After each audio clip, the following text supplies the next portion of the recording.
Here we go. 3, 2, 1. Hi, this is Pastor Alex McElroy, and you are now listening to the Shepherd Revolution podcast. Shepherd Revolution. Hey, it's David, and welcome to the Shepherd Revolution podcast. I'm so excited. We are continuing our series, Teaching to Change Lives. My next guest is an international speaker, an author, a blogger, a leadership advisor, and a former pastor of education.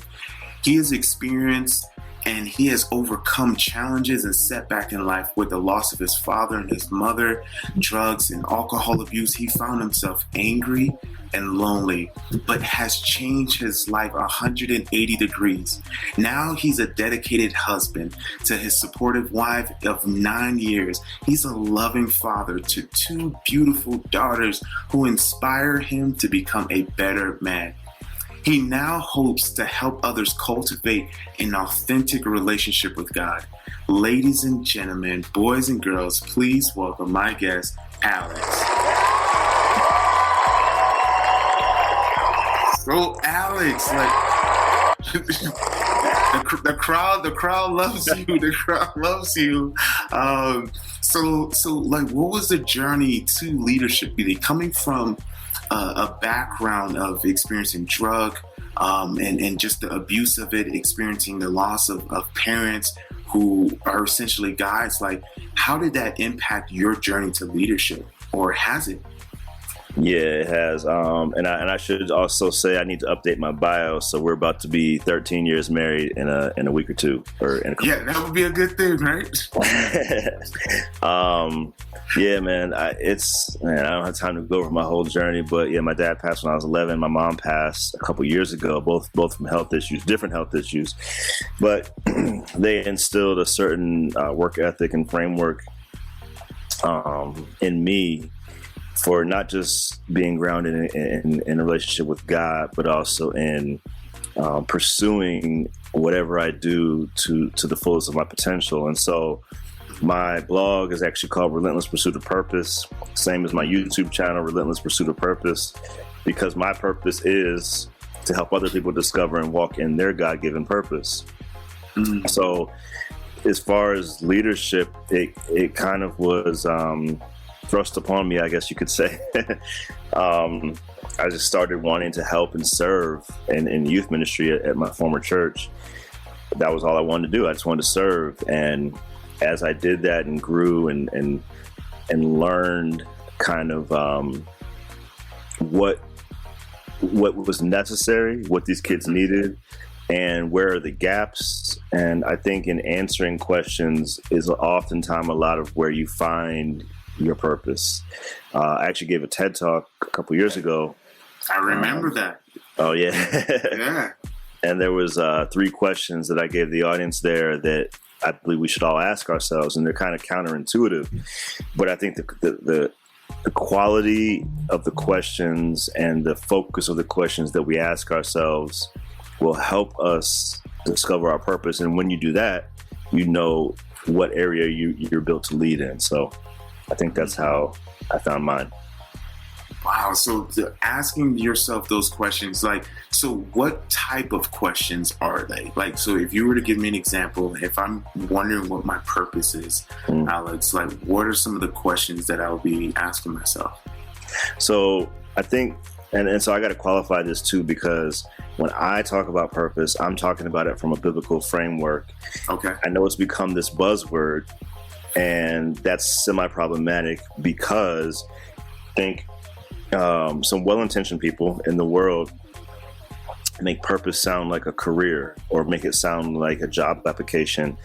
Now, it can be that, and if your purpose aligns perfectly with your source of income, that's beautiful. I mean, that's perfect. I'm trying to get to that point where I can be financially viable just in doing what I know I'm supposed to do. Mm-hmm. But until then, you might have to do a couple other jobs, and that is what it is. So I said it because one thing that we're taught and told and we hear on social media and different influencers, find what makes you happy and do what makes you happy, find your joy and find your path and all, whatever, all of this stuff. oftentimes in finding what frustrates you. It's oftentimes in finding what you hate. So, for example, I'm an apologist, and for those that don't know what that is, it's somebody who teaches and speaks on evidence for the faith. So I travel in normal times. I travel around teaching scientific, historical, archaeological, philosophical evidence for Christianity. But that stemmed from my frustration with misteachings and with people misquoting, with people misrepresenting this truth. So I didn't really seek apologetics. When I found it, it was kind of accidental. I was basically coming out of the world, and my mom always sent me books. I never read them. One day I pick up a book in the back of the closet, and it's The Case for Christ by Lee Strobel. So I read it. Just the way my brain works, I'm a very logical type person, so that appealed to me, and the rest is history, as I said. So Alex, you're talking about purpose, right? So like, what is the difference between biblical purpose and like worldly purpose when we get a job? And you talked a little bit about like making money from purpose, and that's a blessing. But what's the difference between biblical purpose and worldly purpose? Yeah, I think one main difference is it's become such a buzzword in the secular culture that it's hard to separate it when some people talk about it from it being a career potential or a job application in some sense, you know. And I think another thing is that when we look at the Bible, the purpose that, let's say, Paul had, when God saves Paul in Acts chapter 9, the mandate that he gives Ananias to tell Paul, or Saul at the time, is go show him how much he's going to suffer for my name's sake. Like, that's not how we tend to think about purpose. And if it is, well, that's not what we want to sign up for typically. So the world says, find what makes you happy, find your path. Don't let people tell you you shouldn't do this or shouldn't do that. Just do what makes you happy. But often what makes you happy may not be what you were meant or purposed to do. But that requires a paradigm of believing in God first. So for me, apologetics is a means to an end, where I got to get some people to believe there is a God so that they will actually talk to him and figure out what purpose he had for them. Biblically, let's say Ephesians 2:10, God says we are his workmanship, created for a purpose. That word is poema in the Greek, that we are his poem, his creation, but for works prepared beforehand. So Isaiah 46:10, it says God sees the end from the beginning, declaring those things that are not yet as though they were. So God sees, the end of your life and then works backwards, and we're just trying to catch up to him all the time, basically. And so what I try to help people do is ask the right questions so that we can catch up a little better, a little more accurately, and kind of cut down on some of the time. Because I won't say I wasted time, but I think had someone guided me, I might not have made a lot of the mistakes I made.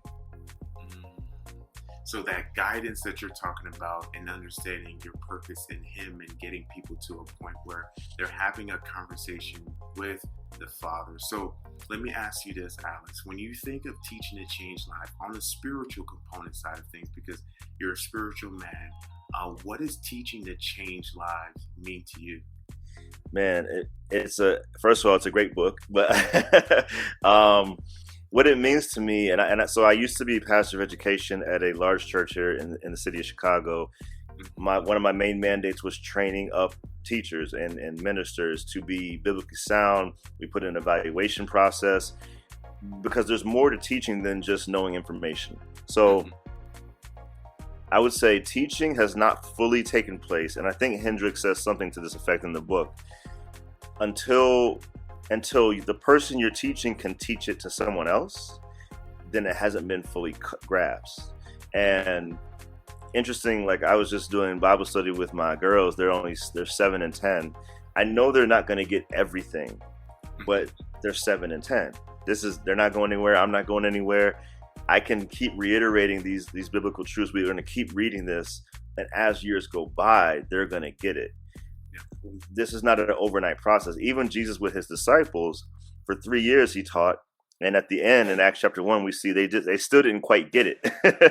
So I think sometimes we want this overnight process, and that's just not how it works.